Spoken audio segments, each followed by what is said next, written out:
Salam Merdeka Belajar. Perkenalkan, nama saya Ibu Lupita Pemba, guru biologi asal SMAK Suradikara ND. Mari para sahabat biologi, kita belajar bersama-sama materi biologi melalui serial video saya kali ini. Jangan lupa klik tombol subscribe dan tanda loncengnya. Seperti sel hewan, sel tumbuhan juga termasuk tipe eukariotik yang memiliki nukleus sejati. Di dalam sel tumbuhan terdapat berbagai macam organela, salah satunya adalah nukleus. Di dalam nukleus terdapat nukleolus atau anak inti berisi RNA yang diproduksi di ribosom. Selain itu terdapat sitoplasma sel, yaitu cairan sel yang menjadi tempat untuk terjadinya seluruh reaksi kimia di dalam sel. Berikutnya retikulum endoplasma kasar yang berperan sebagai jalur transportasi protein yang telah diproduksi di ribosom, dan retikulum endoplasma yang halus untuk memproduksi lemak dan karbohidrat.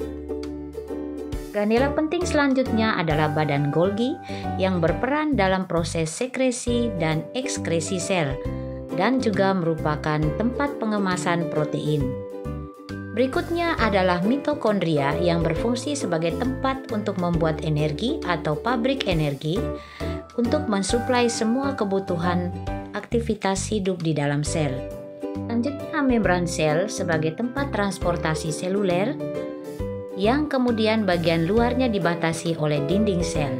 Dinding sel adalah bagian terluar dari sebuah sel tumbuhan yang membedakannya dengan sel hewan, di mana sel hewan tidak mempunyai dinding sel. Karena ada dinding sel, maka bentuk sel tumbuhan menjadi tetap atau tidak mengalami perubahan. Selanjutnya, organela khusus pada sel tumbuhan adalah kloroplas sebagai tempat terjadinya fotosintesis. Bagian yang terakhir adalah vakuola. Ukuran vakuola pada sel tumbuhan sangat besar karena berfungsi sebagai tempat penyimpanan alkaloid dan juga hasil dari fotosintesis. Baiklah sahabat biologi, selanjutnya mari kita perdalam lagi pemahaman kita tentang struktur sel tumbuhan dan fungsinya.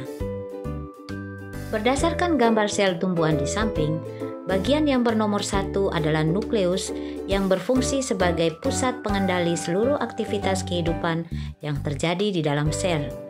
Nomor 2 adalah retikulum endoplasma kasar yang berperan sebagai jalur transportasi protein yang telah diproduksi di ribosom. Nomor 3 adalah ribosom. Ribosom adalah organela yang berfungsi sebagai tempat sintesis protein.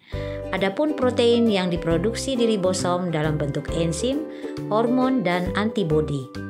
Nomor 4 adalah badan Golgi yang berfungsi selain sebagai transportasi sel, juga untuk tempat pengemasan protein dan fungsi ekskresi serta sekresi dari sel.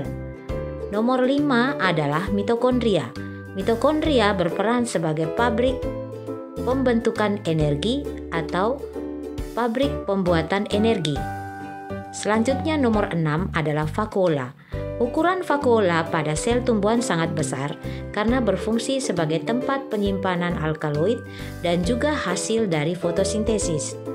Organela ketujuh adalah kloroplas yang berfungsi sebagai tempat fotosintesis. Terima kasih sahabat biologi atas perhatiannya. Sampai jumpa dan selamat belajar.